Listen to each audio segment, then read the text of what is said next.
하나님께서 오늘 우리에게 주시는 말씀은 누가복음 4장 1절부터 13절에 있는 말씀입니다.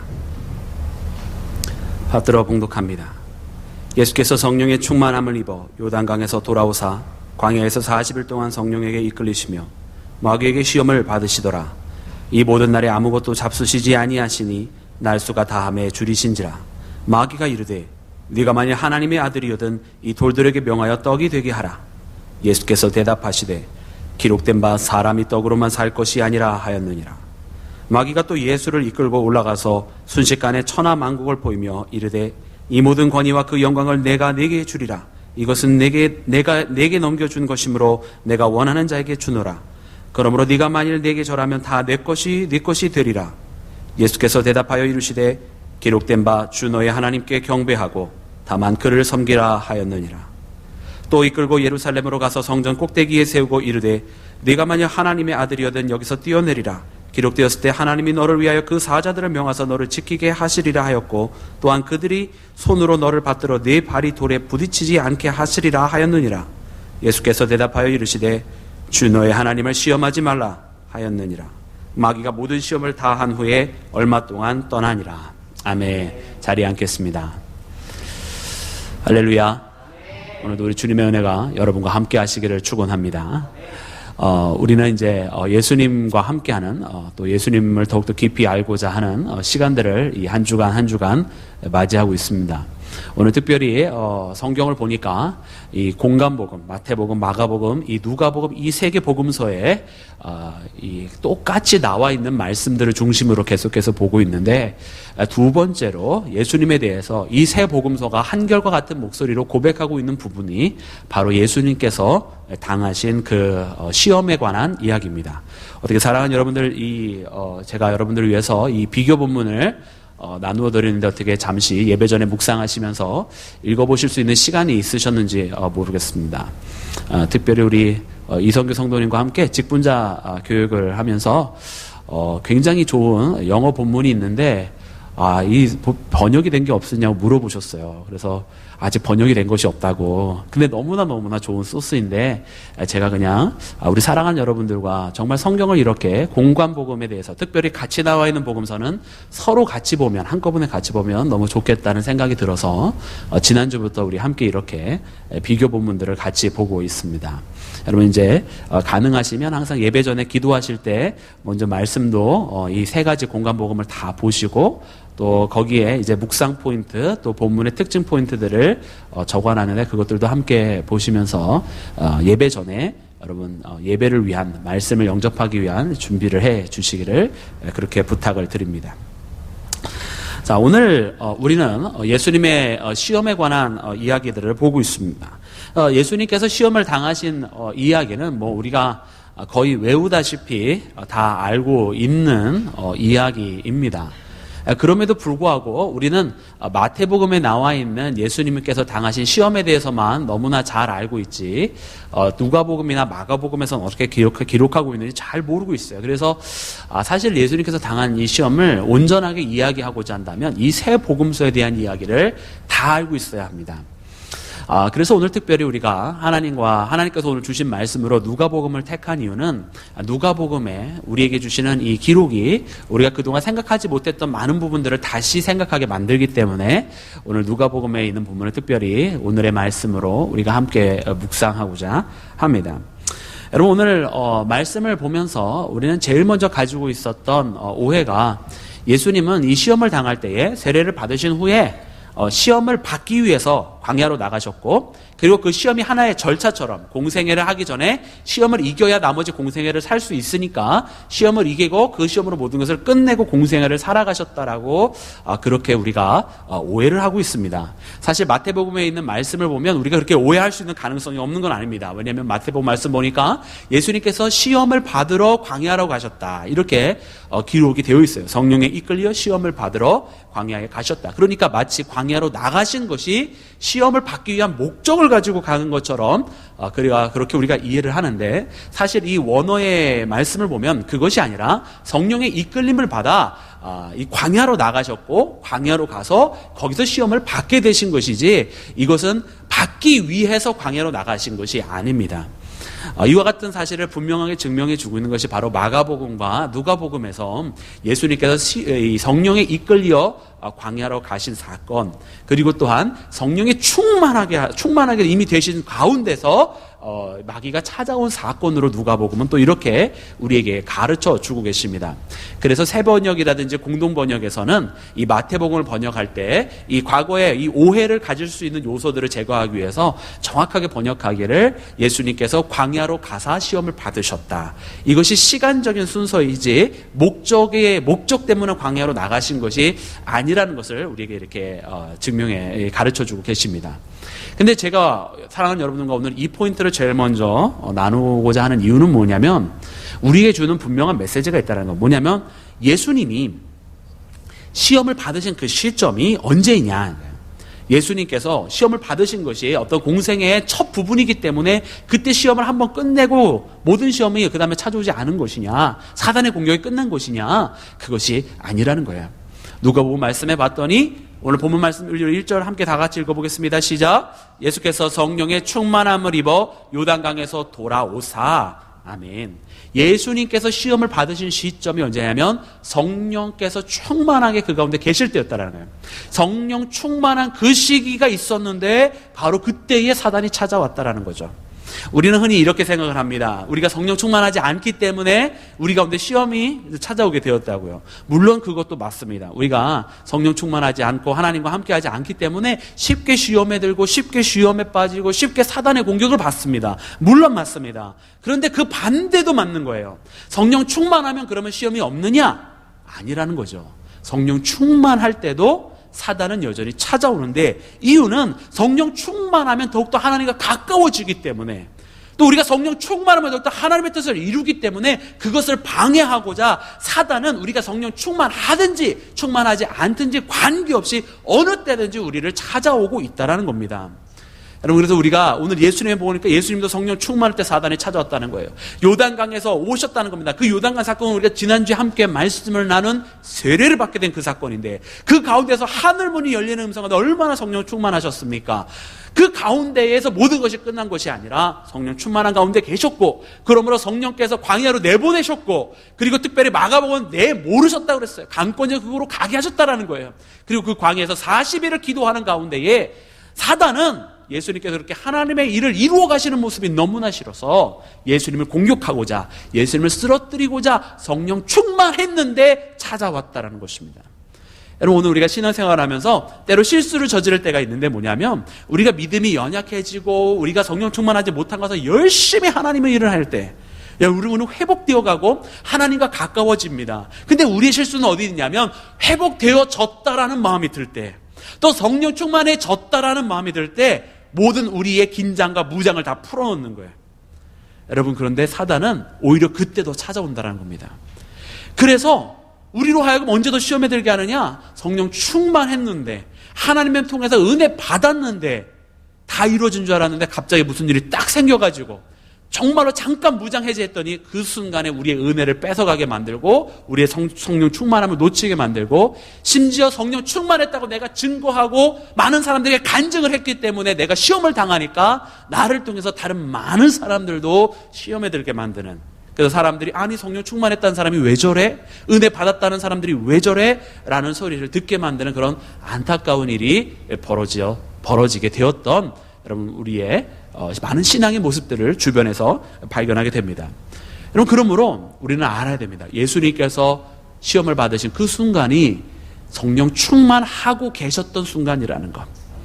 그러므로 성령 충만할 때나 성령 충만하지 아니할 때나 우리는 늘 항상 사단의 공격에 대비하고 준비하고 있어야 될 줄로 믿습니다.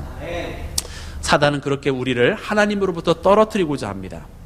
하나님 앞에 떨어져 있을 때는 더 떨어뜨리게 만들고, 하나님 앞에 가까이 가고자 할 때는 그 가까이 가는 것이 싫어서 우리를 하나님 앞으로부터 떨어지도록 만들려고 하는 것이 사단의 속성이라는 것입니다.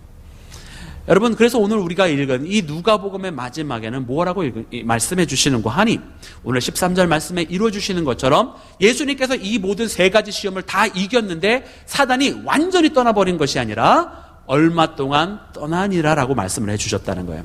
여러분, 이 얼마 동안 떠났다라는 말씀은 무엇입니까? 사단이 예수님을 쓰러뜨리고 공격하고자 얼마 후에 또 했다라는 겁니다. 얼마 후에 또 다가왔다라는 겁니다. 우리는 오해하기를 마태복음을 읽으면서 예수님은 3번의 시험을 다 거치셨고 완전히 승리하셔서 십자가의 길까지 평탄하게 그냥 올라가셔서 거기서 구원의 은혜를 이룬 것처럼 착각할 때가 얼마나 많이 있어요. 근데 사실은 마태복음을 읽어봐도, 마가복음을 읽어봐도, 누가복음을 읽어봐도 우리에게 가르쳐 주시는 이야기는 뭐냐면 예수님께서 시시때때로 공격을 받으셨다는 거예요. 예수님은 말씀을 전하시는데 그 중에 한 유대인이 찾아와서 왜 안식일을 안 지키냐고, 그 가운데 병자를 고치니까 왜 안식일에 병자를 고치냐고, 거기에서 하나님 앞에 예물을 드리게 하는데 예수님을 공격에 빠뜨리려고 찾아와가지고 세금을 드리는 게 맞냐고 아니냐고, 가늠한 여인을 붙잡아와서 사랑으로 해줘야 되냐고, 모세 율법으로 해야 되냐고, 끊임없이 예수님을 공격했던 모습을 우리는 성경을 통해서 발견합니다. 그 말씀은 무엇이냐? 한 번의 시험에 거쳐가면 끝난 것이 아니라 계속해서 사단은 찾아왔고, 우리가 은혜 충만하든 은혜 충만하지 않든, 힘겨운 신앙의 길을 걸어가든 아니면 승리의 삶을 걸어가든 사단은 계속해서 찾아와서 언제든지 우리를 하나님으로부터 멀어지게 만들려고 하고 있었다는 사실, 그리고 그와 같은 사실은 예수님을 향한 공격에도 변함이 없었다라는 것입니다. 사랑하는 여러분, 우리가 벌써 재작년이 되었나요? 우리 글렌 로즈의 더 프로미스라는 공연을 우리가 함께 교회에서 보러 갔었는데, 우리 교회에서 한 1시간 반에서 2시간 떨어진 거, 여러분 혹시 저하고 같이 가신 분들이 여기는 아무도 안 계시네요. 그 글렌 로즈에 가서 그 더 프로미스라는 이제 뮤지컬인데 야외 극장입니다.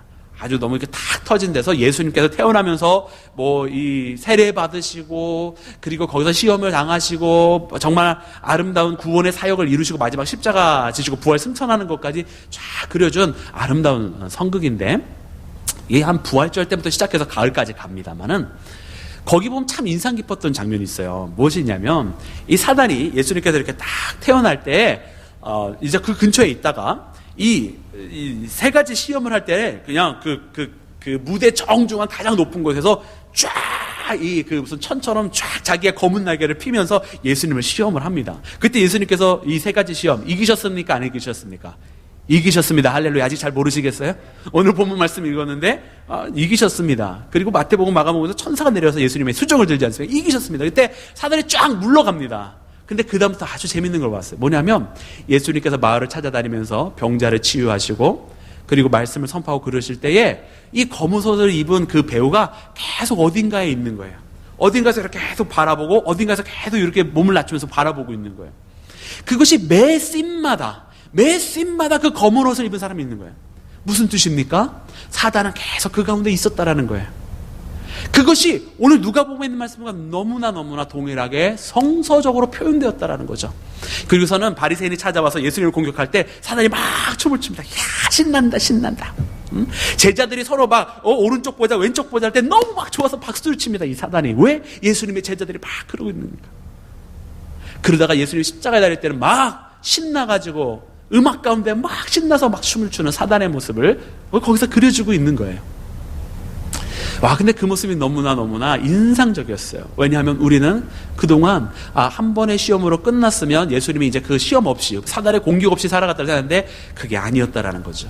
그리고 누가복음은 그것을 분명하게 우리에게 말씀해 주시기를 얼마 동안 사단이 떠나갔고, 그리고 실제로 이 세 모든 복음서, 요한복음에까지 나오는 모든 복음서에서 예수님을 향한 공격은 마지막 십자가의 순간에도 멈추지 않고 계속되어 있었다라는 것입니다. 사랑하는 여러분, 이 예수님의 이 시험당한 이 모습을 통해서 예수님은 우리에게 이것이 믿음의 길이라는 것을 때로는 가르쳐 주시는 거예요. 우리가 주님 앞에서 승리하고 주님 앞에서 정말 아름다운 기쁨의 삶을 살아가지만 이 기쁨과 승리라는 것이 시험이 없는 것이 아니라는 뜻입니다. 사단의 공격은 우리가 기뻐할 때도 끊임없이 있고 우리가 승리할 때도 여전히 그 가운데 시시탐탐 노리면서 믿음의 사람들을 어떻게 하면 예수님으로부터 떨어지게 만들까 고민하고 있고 그 기회만을 노리고 있는 것이 사단이라는 것을 우리에게 이야기해 주고 있다는 것입니다. 사랑하는 여러분, 그때 우리는 어떻게 해야 되겠습니까? 여러분, 사단의 공격은 멈추지 않고 있을 때 우리는 어떻게 해야 되겠느냐는 거예요. 우리가 기뻐하고 있는 이 기쁨을 놓쳐서야 되겠습니까? 그렇지 않습니다. 우리가 하나님께로 나가는 이 구원의 확신을 놓쳐서야 되겠습니까? 그렇지 않습니다. 우리는 시험을 당하면 괴로워하고 시험이 없으면 기뻐하는 것이 아니라 항상 사단은 우리에게 시험거리를 주고 항상 공격을 하면서 우리를 괴롭히는데 그것과 전혀 관계없이 하나님께서 주신 평안을 누리며 하나님께서 주신 기쁨을 가지고 여전히 기뻐하는 신앙생활을 살아가야 될 줄로 믿습니다. 오늘 본문을 읽으면서 느껴지는 예수님의 모습은 뭐냐면 사단이 시험하든 시험하지 않든 관계없이 너무나 태연하게 이 길을 걸어가고 계신 예수님의 모습을 우리가 발견하게 되는 거예요. 예수님의 말씀이 얼마나 무덤덤하시든지 예수님의 말씀이 얼마나 그냥 정말로 이것이 갑자기 나서 흔들리는 모습이 아니라 갑자기 사단의 모습, 공격 때문에 괴로워하는 모습이 아니라 정말로 무덤덤하게 사단이 공격해오는 한마디 한마디에서 그냥 탁탁탁 답변하시고 그냥 본인은 본인의 길을 걸어가시는 그 예수님의 모습을 발견하면서 이것이구나.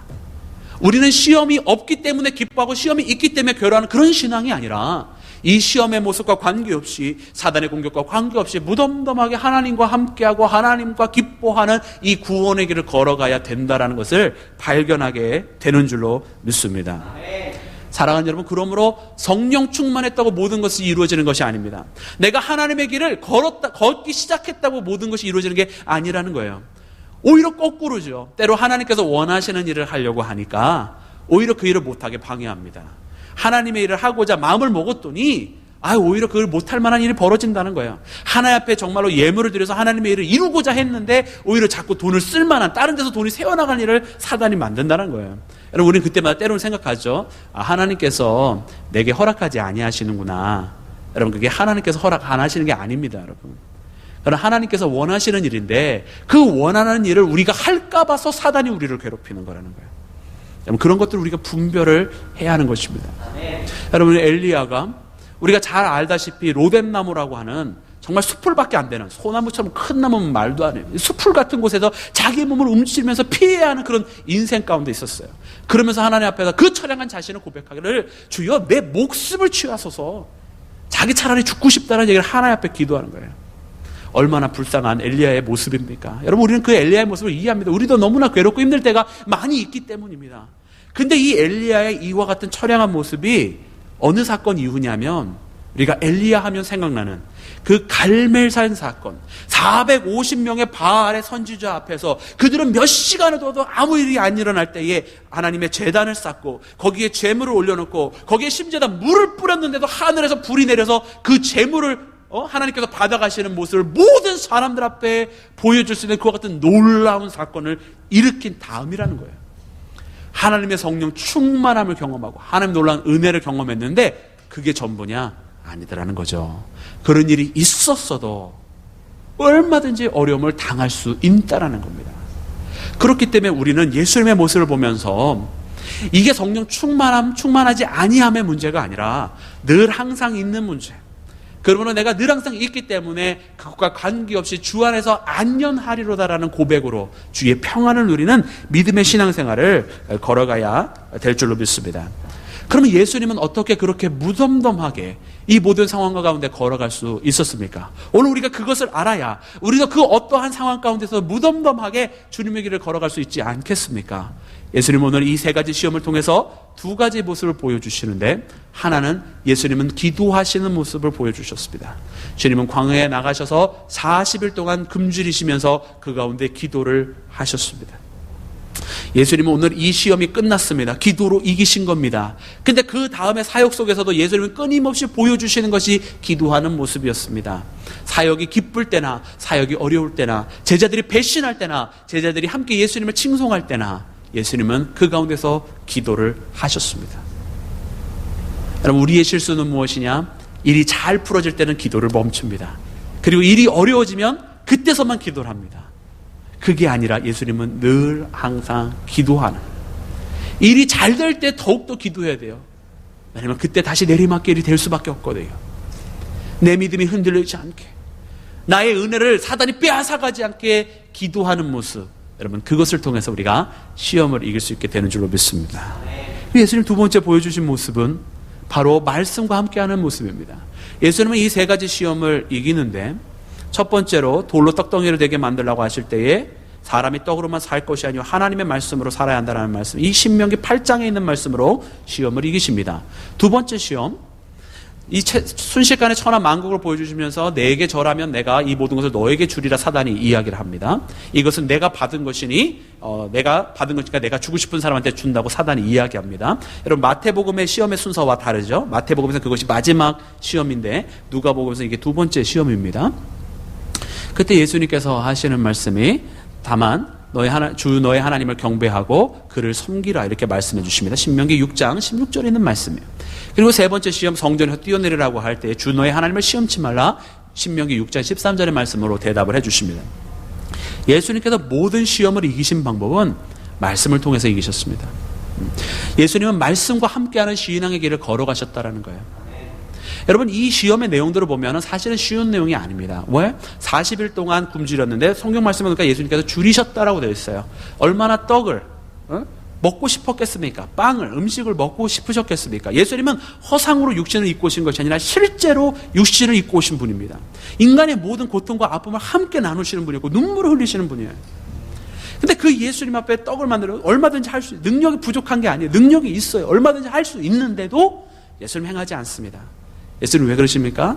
예수님 말씀하십니다. 사람은 떡으로 사는 것이 아니다라는 거예요. 하나님의 말씀으로 살라는 거예요. 그리고 예수님이 이 땅에 오신 이유가 뭡니까? 하나님의 말씀이 육신을 입고 생명의 떡으로서 굶주리고 있었던 그의 백성들을 위해 오신 분이 바로 우리 예수님입니다. 예수님은 생명의 떡인 자신을 오히려 내어주러 오셨지 자기가 취하러 오신 분이 아니라는 겁니다. 예수님이 이 모든 것을 무엇으로 하셨습니까? 말씀으로 알고 계셨습니다. 사람은 이 땅의 떡으로 사는 것이 아니다. 사람은 하나님의 말씀으로 살아가는 것이다. 여러분 이렇게 말씀 가운데에 길이 있습니다. 시험은 기도로 이기는 것이고 시험은 말씀으로 이기는 것입니다. 여러분 우리 가운데 시험이 있으면 우리 어떻게 해야 되겠습니까? 사랑하는 권사님 시험을 당하셨습니다. 안 당하시지만 당하신다고 가정을 해보자고요. 그럼 어떻게 이기십니까? 기도로 하고 또 말씀으로 하는 거예요. 우리가 시험을 이길 수 있는 방법은 내가 기도하고 또한 내가 말씀을 통해서 길을 찾는 거예요. 말씀을 읽으면 하나님께서 내게 무엇을 원하시는지 또 무엇이 옳은 것인지 또 하나님의 마음은 어떤 것인지를 다 말씀을 통해서 가르쳐 주십니다. 기도를 하면 처음에 내 가운데 안타까움도 있고 한탄도 있고 원망도 있지만 기도를 계속하다 보면 어느 순간부터 하나님께서 내 입술의 기도를 바꾸십니다. 너무나 놀라운 체험을 해요.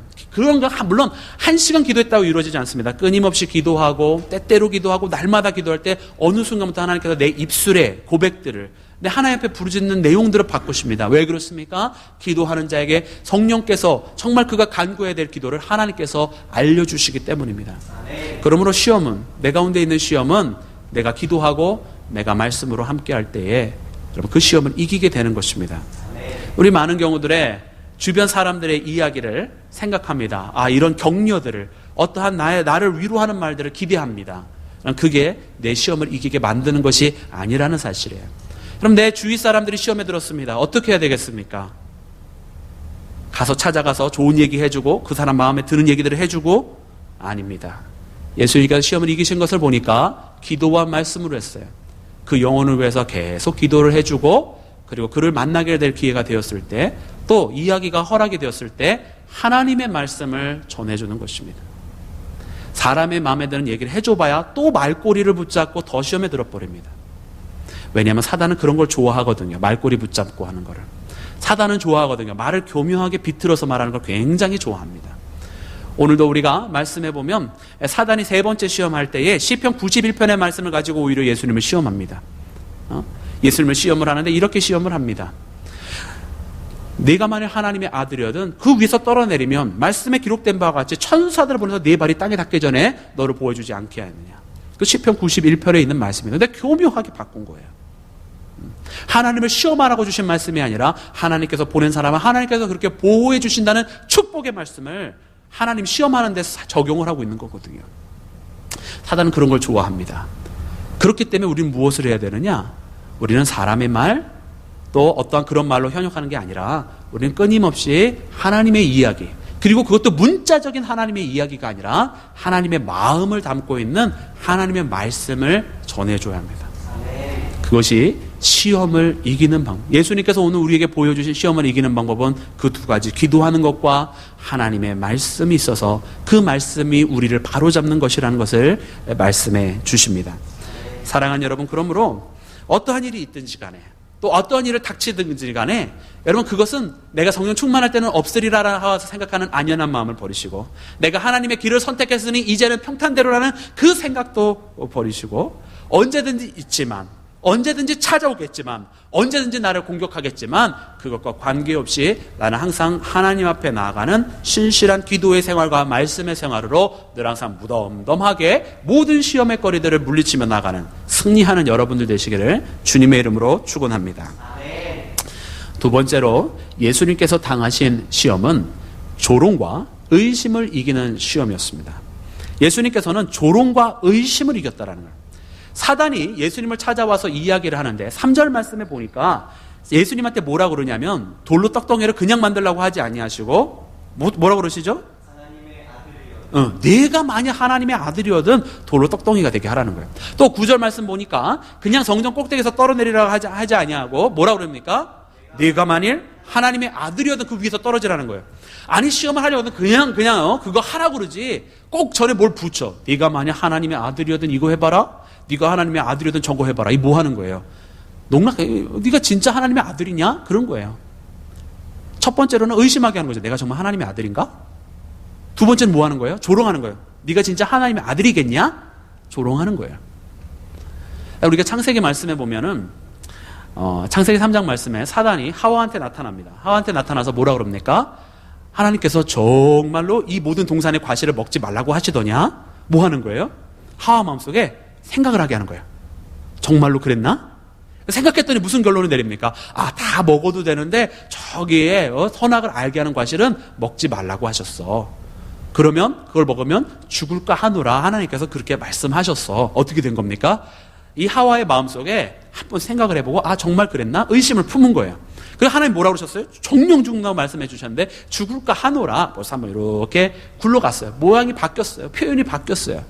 근데 우리 사람이 그런 존재입니다. 원래 하나님께서 우리에게 약속을 주셨는데 요거를 한 번 되뇌이보고 3번 되뇌이보고 또다시 생각해보면은 아닐지도 모르겠다 이런 생각이 들어요. 하나님께서 우리 사랑하는 가정들마다 다 하나님 축복해 주십니다. 할렐루야.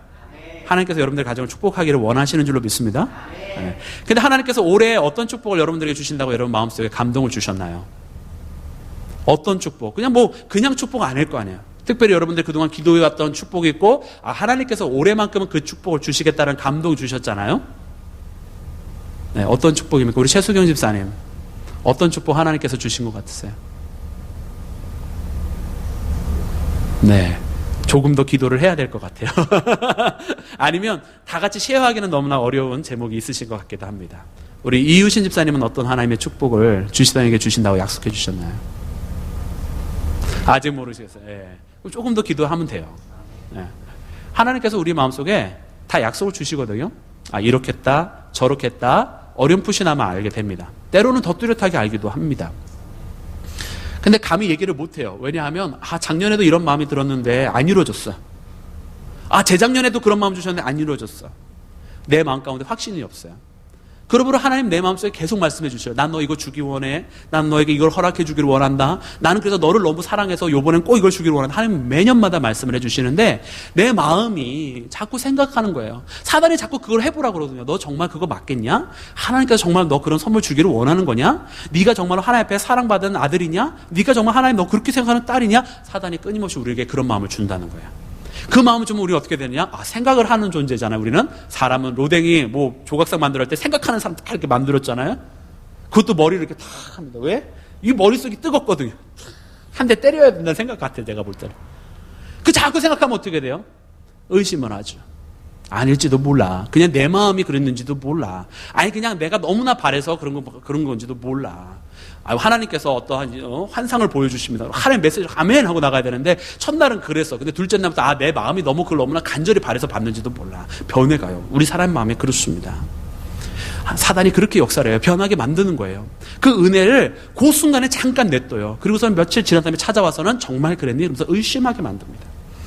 여러분, 예수님께서 하나님의 네가 만약 하나님의 아들이어도 이게 사실 말이 되는 겁니까? 말이 안 되는 거거든요. 사단은 예수님이 하나님의 아들인 걸 분명하게 알고 있었어요. 누가복음 4장 41절에 베드로의 장모가 열병을 앓았을 때 그 열병을 치료하신 다음에 그날 저녁 무렵까지 많은 사람들이 몰려와서 예수님 앞에 치료를 받습니다. 그 중에 귀신 들린 사람들이 있어가지고 예수님한테 이야기하기를 하나님의 아들이요 어째 이러고. 마가복음 1장에서도 가버나움에 그 귀신 들린 자가 와서 내가 당신과 무슨 상관이 나니까 하나님의 거룩한 자니다 고백을 합니다. 마귀들이 고백을 해요. 마태복음에서도 마찬가지입니다. 거기서도 귀신 들린 자가 나와서 돼지떼한테 보내게 해달라고 하나님의 아들이요 그렇게 간청을 합니다. 분명히 사단은 예수님이 하나님의 아들을 알고 있었습니다. 그럼에도 불구하고 네가 하나님의 아들이거든 이런 그게 뭐 하는 거예요? 하나님의 아들인지 아닌지 확인해보고 싶다는 거예요? 아니에요. 분명히 알고 있었다니까요. 뭐 하는 거예요? 예수님한테 의심을. 왜 어떤 의심을? 방금 어디서 오셨다? 1절 말씀 아까 봤더니 예수님께서 성령 충만하여서 요단강에서 오셨다는 거예요. 요단강에서 뭐 했는데? 우리가 지난주 말씀 보니까 세례를 받으시고 하늘문이 열리고 하나님께서 말씀해 주시기를 너는 내 아들이라 내가 너를 기뻐하노라 하는 말씀하셨다는 거예요.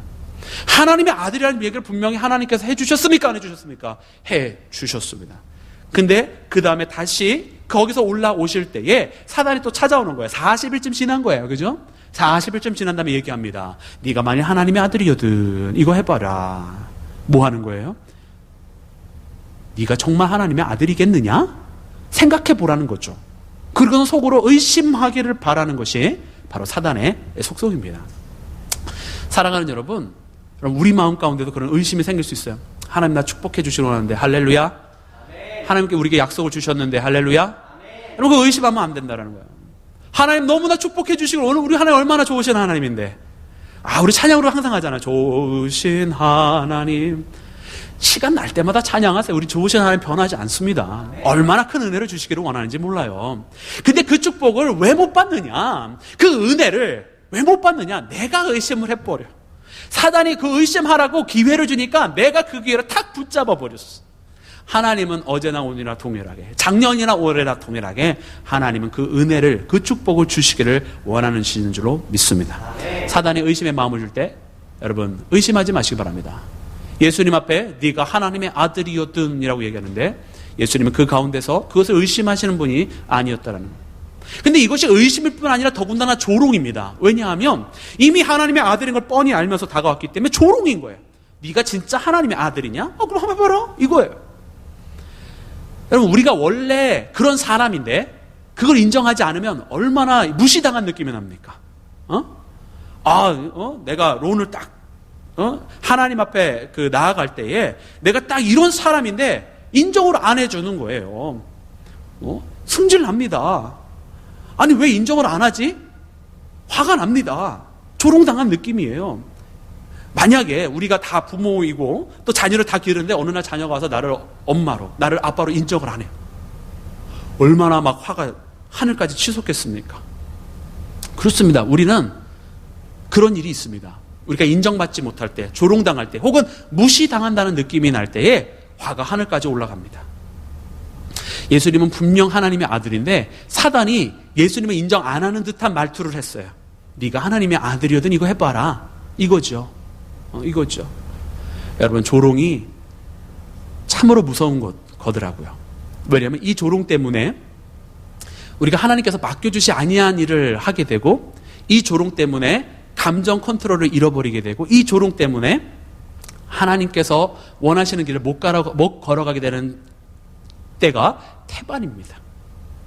이 조롱의 대표적인 그 예가 누구냐면 바로 성경에 나오는 삼손이라는 인물인데 삼손이 하나님 앞에 태어날 때부터 태어나기 전부터 나실인으로 구분받았어요. 그렇습니까? 안 그렇습니까? 그랬습니다. 태어나기 전부터 그는 나실인이었는데 그가 자라면서 이스라엘의 사사였지만 누구를 사랑했느냐? 블레셋 여인을 사랑했어요. 그리고서는 하루는 이 삼손이 젊었을 때 자기 어머니께 이야기를 합니다. 어머니 내가 한 여인을 사랑하는데 그 여인을 만나게 해서 블레셋 여인이에요.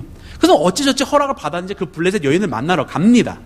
그 블레셋 여인을 만났는데 놀라운 거는 그 여인의 아버지가 삼손을 칭찬하고 받아준 게 아니라 삼손을 조롱했다 말씀에 기록되어 있어요. 삼손을 조롱하고서는 누구한테 시집을 보냈냐면 삼손의 친구한테 시집을 보냅니다. 이거 얼마나 화가 나는 일입니까? 내가 그 여자를 얻겠다고 찾아갔는데 나를 조롱할 뿐만 아니라 내가 사랑하는 이 여자를 내 친구한테 시집을 보냈다는 거예요. 삼손이 화가 머리 끝까지 차가지고 그 들에 있는 곡식들을 다 태워버립니다. 그 다 태워버리니까 그 여자의 그 식솔들만 손해를 본 것이 아니라 그 동네 일대 블레셋 사람들이 다 손해를 봤어요.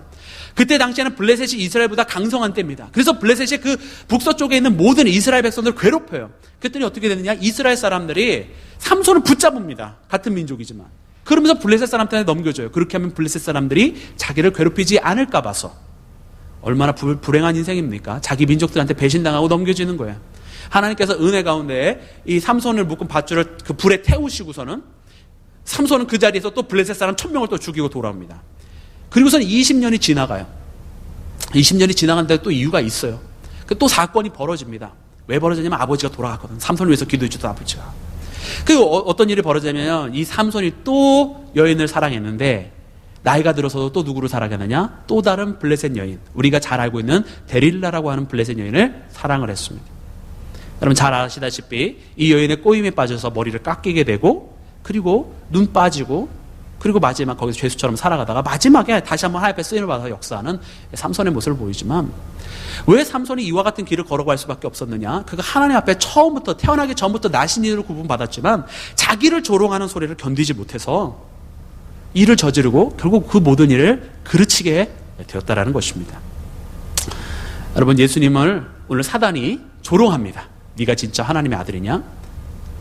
만약에 예수님께서 여기서 내가 진짜 하나님의 아들인데 왜 나를 건드려? 이랬다라면 아마 예수님의 모든 일을 그르쳤을지 모르겠어요. 근데 이 조롱은 여기서만 끝나는 것이 아니라 계속 되어지고 그리고 마지막 십자가에서조차 이어집니다. 십자가에서 사람들이 예수님을 그 십자가에 못 박아놓고서는 그 예수님의 옷을 다 벗기고 그 옷은 자기들끼리 제비로 나눠 가집니다. 그리고 그 예수님 앞에 홍포를 덮어놓습니다. 그냥 붉은색 물들이 그 천을 진짜 홍포도 아니고 덮어놓는 거예요. 왜 그렇습니까? 유대인의 왕이라면서 왕이시오 하면서 예수님을 놀리는 거예요. 왕인데 십자가에 달렸냐고. 아마 저 같았으면 그리고 제가 예수님 같은 능력이 있었으면 그 십자가에서 팍 하고 내려왔을 거예요. 내가 예수님, 내가 하나님 아들 맞지 이 녀석들아 그러면서 그랬을 것 같은데 예수님은 그런 조롱에 아랑곳하지 아니하시고 묵묵히 그냥 예수님께서 걸어가야 하실 길을 걸어가십니다. 오늘 본문에도 보니까 네가 하나님의 아들이여든 돌로 떡을 만들어 보아라. 네가 하나님의 아들이여든 이 성전 꼭대기에서 내려가 보아라. 이렇게 얘기할 때에 예수님은 자신이 하나님의 아들로서 그 의심나는 일들을 증명하거나 조롱받는 일에 대해서 증명하려 하지 아니하시고 예수님은 그냥 떡으로 만들지 아니하시는 이유, 그냥 성전 꼭대기에서 내리지 않고 하나님을 시험하지 말아야 될 이유에 대해서만 이야기를 하시고 하나님께서 맡겨주신 그 사명의 길만 걸어가십니다. 이 조롱을 응하는 것이 하나님께서 맡겨주신 일이 아니요, 의심하는 것이 하나님께서 맡겨주신 일이 아니요, 그래서 자기를 하나님의 아들이라고 증명해야 되는 것이 하나님께서 맡겨주신 일이 아니라 하나님의 아들로서 이미 왔고 그리고 다만 자신에게 맡겨진 구원의 사역의 길을 걸어가신 것이 예수님께서 행하신 것이라는 것입니다. 여러분 우리도 시험을 당할 때 그런 유혹을 많이 받습니다. 증명하고 싶은 유혹, 그리고 아니라고 말하고 싶은 유혹을 굉장히 많이 받습니다. 저도 많이 받고 또 때로 그렇게 해봤습니다. 근데 그것이 문제를 해결하지 않더라는 거죠. 오늘 예수님의 모습을 보니까 예수님은 증명이 아니라 그냥 본인이 원래 가셔야 할 길을 그냥 오늘도 내일도 사단이 이러거나 저러거나 관계없이 그냥 한 걸음씩 매일 걸어가셨던 것을 우리가 발견하게 됩니다. 사단은 그거를 원하는 것 같아요. 우리가 하나님께로 한 걸음 한 걸음 걸어갈 때에 이렇지 않냐 저렇지 않냐 그러면서 자꾸 이것도 해보고 저것도 하게 만드는, 그래서 하나님께서 걸어가게 만드시는 그 길을 걷는 것이 아니라 사단이 증명해보라 하는 길을 걸어가는 거예요. 잘못된 건 아니겠지만 하나님께서 원하시는 길을 그만큼 못 걷게 되는 일을 우리에게 만들어 놓습니다. 사랑하는 여러분, 그러므로 시험을 이기는 방법은 무엇이냐? 오늘 예수님께서 우리에게 보여주신 것처럼 증명하려 하는 것이 아니라 그 모든 조롱과 의심에도 그냥 안연하며 그냥 하나님께서 맡겨주신 길을 그냥 걸어가는 것. 오늘날 나를 불러주신 이유, 예수님께서 하나님의 아들로서 그냥 걸어가신 것처럼 하나님께서 나를 부르시고 나에게 맡겨주신 일을 그냥 묵묵하게 걸어가는 것이 바로 우리 가운데 있는 모든 시험을 이기는 방법이라는 것을 여러분 기억하시기를 주님의 이름으로 축원합니다. 여러분 오늘 또 예수님의 시험을 보면 한 가지 것이 더 있습니다. 그것은 바로 예수님의 시험은 속임수를 이길 시험입니다. 여러분 다 같이 한번 따라해 볼까요? 속임수를 이긴 시험. 사단은 예수님을 속이려 했습니다. 두 번째 시험에 보면 사단이 찾아와서 예수님 앞에 이야기를 합니다. 천하만국을 순식간에 다 보여주면서 6절 말씀인가요? 우리 함께 읽어보겠습니다. 자, 우리 함께 5절부터 읽어야 되겠네요. 5절, 6절 같이 읽겠습니다. 시작. 마귀가 또 예수를 끌고 올라가서 순식간에 천하만국을 보이며 이르되 이 모든 권위와 그 영광을 내가 네게 주리라. 이것은 네게 넘겨준 것이므로 내가 원하는 자에게 주노라. 아멘. 천하만국을 순식간에 다 보여줬습니다. 그리고서 네가 만약에 나한테 절하면 이 모든 권위와 영광을 주겠다. 여러분 사단이 권세가 있었습니까? 없었습니까? 전혀 없지는 않았습니다. 성경 말씀 보면 사단에게 주어진 권세가 있었어요. 우리가 말씀 보면은 사단에게 공중권세가 있었어요. 공중권세 잡은 자라고 표현했고 그것을 어둠의 영이라고 표현을 했습니다. 그래서 너희들이 세상 풍조를 따라 공중권세 잡은 자를 따랐으니 이는 더러운 영의 앞잡이가 되었으며 이렇게 말씀하십니다. 그러니까 이 더러운 영이라는 것이 공중권세를 잡은 자고 세상 사람들은 세상 풍조를 따르면서 이 공중권세 잡은 자를 따라갔다라는 거죠. 그러니까 사단에게 주어진 권세는 이 공중권세를 잡은 그 권세입니다. 그리고 하나님께서 욥을 시험하실 때도 사단에게 그의 몸을 치라 허락하시고 또 그의 가진 것을 치라 그 정도까지 하나님께서 사단에게는 이 권위를 주셨습니다. 근데 사단은 예수님을 지금 속이려고 하는 것입니다. 왜 속이는 것이냐? 오늘 6절 말씀 보면은 내가 이 모든 권위와 영광을 내게 주리라 합니다. 그가 가지고 있었던 권세 분명히 어느 정도 있었습니다. 그가 할 수 있는 거 분명히 있었습니다. 근데 모든 것의 권위, 이것들의 영광, 사단은 가지고 있지 않습니다. 모든 권세와 영광은 하나님께서 가지고 계셨고 사단은 때로 하나님께서 허락하시는 가운데 움직일 수 있었다라는 거예요. 사단이 허락된 것은 흔들 수 있는 권세, 믿음의 사람들을 떨으려고 유혹하는 권세 정도 가지고 있는 거예요. 그러나 모든 통치권은 하나님께서 가지고 계셨다. 사단은요, 물질로 이렇게 하면서 자기가 이 물질을 통해서 마치 영광을 줄 수 있는 것처럼 보입니다. 근데 여러분 그 물질을 얻을 때 영광? 아니요. 영광 주어지지 않습니다. 사단은요, 세상 풍조 이렇게 하면서 권력을 줍니다. 그럼 그 권력을 차지하면 큰 영광이 올 것처럼 생각하게 만듭니다. 그런데 그 영광 오지 않습니다. 왜냐하면 모든 영광의 자리는 하나님께서 주실 때만 가능한 줄로 믿습니다. 근데 사람들은 그 사단한테 속는 거예요. 물질을 얻으면 큰 영광을 누릴 것처럼, 그리고 세상 권세를 잡으면 큰 영광을 누릴 것처럼 사단의 꼬임에 빠집니다. 예수님은 오늘 말씀해 보니까 이 사단의 꼬임에 빠지시지 않으셨어요. 예수님에게도 권위와 영광을 줄 것처럼 이야기를 합니다. 근데 여러분, 그것은 예수님의 길이 아니었습니다. 예수님께서 영광의 길로 나가는 것은 바로 모든 땅 위에 있는 것이나 땅 아래에 있는 모든 것들을 예수의 발 앞에 무릎 꿇게 만드셨다는 그 빌립보서의 말씀처럼 그냥 죽기까지 복종하시는 십자가의 길이 예수님의 영광의 길이었습니다. 여러분, 오늘 우리도 영광의 자리에 올라가기를 소망합니다. 하나님께서 우리를 영광의 자리로 인도해 주실 줄로 믿습니다. 우리에게 하나님께서 많은 면류관들을 만들어 주시고 우리의 머리에 씌워 주실 줄로 믿습니다. 그래서 우리도 다시 물론 하나님 앞에 다시 그 면류관을 다시 내어드리겠지만 그 영광의 자리는 어떻게 가는 거냐? 하나님께서 우리에게 불러주신 길로 걸어가는 것이 영광의 길이라는 것입니다. 여러분, 우리가 이것을 잘 알아야 돼요. 하나님께서 오늘 어떠한 길로 불러주셨는가? 예수님은 천하만국을 보시고서도 천하만국을 취하지 않으셨습니다. 왜? 하나님께서는 예수님을 보내실 때에 천하만국을 위해서 자기의 생명을 내어놓으라고 보내셨기 때문에 예수님은 천하만국을 얻기 위해서 사단에게 절하지 아니하셨다라는, 그것이 예수님의 영광의 길이 아니었다라는 거예요. 오히려 그 천하만국보다 자기의 생명을 그 천하만국을 얻기 위해 내어놓아야 하는 것이 예수님의 길이었습니다.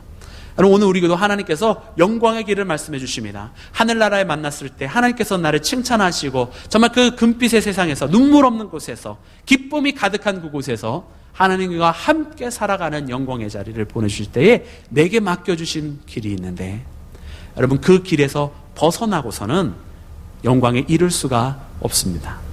사단은 우리를 속이려 할 겁니다. 마치 어떠한 물질을 통해서, 마치 어떠한 권세를 통해서, 마치 또 다른 이 세상에 있는 것들을 얻음으로 영광을 얻으리라는 것. 여러분, 세상의 것을 얻는 가운데 영광이 있는 것이 아니라 하나님과 함께하는 가운데 영광이 있고, 하나님께서 이 영광계를 걸어갈 수 있도록, 또 하나님께 맡겨진 사명을 다할 수 있도록 이 세상에 있는 물질을 더하여 주시기는 하지만 물질을 통해서 영광이 오는 것이 절대적으로 아니라는 것. 그러면 오늘 우리는 하나님께서 내게 맡겨주신, 내게 허락해 주신 이 길이 뭔지를 잘 발견하는 것이 중요합니다. 예수님은 시험을 당하실 때에 사단의 꼬임에 빠지시지 아니하셨습니다. 왜냐하면 그 사단의 꼬임 가운데는 영광이 없었기 때문입니다. 사랑하는 여러분, 여러분들은 하나님께서 어떠한 영광의 길을 허락해 주셨습니까? 여러분, 그것은 때로 내게 기쁨이 되는 길이기도 하고 때로 내게는 힘든 길이 되기도 합니다. 근데 분명한 것은 하나님께서 이 길을 통해서 우리와 그 어느 순간보다 동행하고 계시고, 세상 사람들은 이권 때문에 나를 만나지만 하나님은 그저 나를 사랑하시기 때문에 나와 지금 함께하고 계시다라는 사실입니다. 여러분, 이 하나님의 믿음의 생활, 하나님과 함께하는 신앙생활, 그래서 시험과 관계없이 시험을 이기는 영광의 생활 하시기를 주님의 이름으로 축원합니다. 기도하겠습니다. 사랑의 하나님, 감사합니다. 아버지 하나님, 오늘 우리에게 예수님의 시험을 보여주시고 언제든지 찾아올 수 있는 이 시험에 기도와 말씀으로 승리하며, 특별히 조롱과 의심을 이기며 또한 속임수를 이기는 믿음의 생활을 살아가라 말씀하여 주심에 감사합니다. 주님, 이제 시험을 이길 수 있는 믿음 생활하게 하시고 사람의 생각이 아닌 주께서 보여주신 그 모습을, 신앙의 모습을 본받아 살아갈 수 있도록 주님 허락하여 주시옵소서. 모든 것을 감사드리오며 우리 주 예수님의 이름으로 기도드렸사옵나이다. 아멘.